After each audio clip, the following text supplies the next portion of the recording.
നമസ്കാരം. മലയാളി വാർത്തയിലേക്ക് സ്വാഗതം.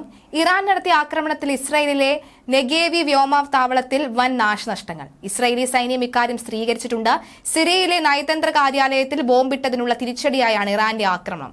ഇസ്രായേലിന് നേരെയുള്ള ആക്രമണത്തിന് പിന്നാലെ ഇറാൻ നഗരങ്ങളിൽ ആഹ്ലാദ പ്രകടനങ്ങൾ നടക്കുകയാണ്. ഇതോടെ പശ്ചിമേഷ്യയിൽ സംഘർഷം പുതിയ തലത്തിലേക്ക് എത്തുകയാണ്. ഈ സാഹചര്യത്തിൽ കൃത്യമായ തിരിച്ചടി നടത്താൻ തന്നെയാണ് ഇസ്രായേലിന്റെ തീരുമാനം. ഇപ്പോൾ ഒരു തിരിച്ചടി നൽകുമ്പോൾ അത് ഇറാൻ എന്നെന്നും ഓർമ്മിക്കത്തക്ക വിധത്തിലായിരിക്കണമെന്നുള്ള റിപ്പോർട്ടുകളാണ് പുറത്തുവരുന്നത്. ഇറാന്റെ ആക്രമണത്തിന് തിരിച്ചടി നൽകുന്നത് സംബന്ധിച്ച തീരുമാനങ്ങൾ എടുക്കുന്നതിന് അടിയന്തരമായി ചേർന്ന ഇസ്രായേൽ സുരക്ഷാ മന്ത്രിസഭാ യോഗം യുദ്ധകാല മന്ത്രിസഭയ്ക്ക് അധികാരം നൽകിയിരിക്കുകയാണ്. ഇതോടെ യുദ്ധവുമായി ബന്ധപ്പെട്ട ഇസ്രായേൽ മന്ത്രിസഭാ സമിതിക്ക് സുരക്ഷാ മന്ത്രിസഭയുടെ അനുമതിയില്ലാതെ നടപടികൾ സ്വീകരിക്കാൻ കഴിയും.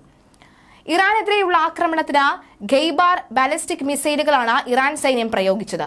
അതേസമയം 200ഓളം മിസൈലുകളും ഡ്രോണുകളും ഇറാൻ പ്രയോഗിച്ചതായും മിക്കതും തങ്ങളുടെ വ്യോമ പ്രതിരോധ സംവിധാനങ്ങൾ തകർത്തതായും ഇസ്രായേൽ സൈന്യം തന്നെ അവകാശപ്പെടുകയാണ്. ആക്രമണത്തിൽ ഒരു പെൺകുട്ടിക്ക് പരിക്കേറ്റതായും ഒരു സൈനിക താവളത്തിന് കേടുപാടുകൾ സംഭവിച്ചതായും ഇസ്രായേൽ സൈന്യം അറിയിച്ചു. ഇസ്രായേൽ പ്രധാനമന്ത്രി Benjamin Netanyahu US president Joe ബൈഡനുമായി ഫോണിൽ ചർച്ച നടത്തുകയും ചെയ്തു. നെതന്യാഹുവിന്റെ നേതൃത്വത്തിൽ നടന്ന മന്ത്രിതല യോഗത്തിന് ശേഷമായിരുന്നു ബൈഡനുമായുള്ള ചർച്ച. പശ്ചിമേഷ്യയിൽ യുദ്ധഭീതി നിലനിൽക്കെ UN സുരക്ഷാ കൌൺസിൽ ഇന്ന് അടിയന്തര യോഗം വിളിക്കുകയും ചെയ്തിട്ടുണ്ട്.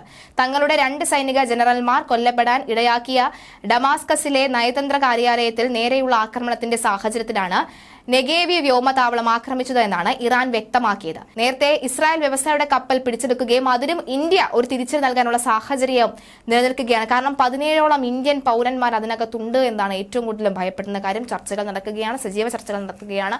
എന്തായാലും എന്തായിരിക്കും ഇതിനൊരു അന്തിമ തീരുമാനമെന്ന് കണ്ടറിയാം.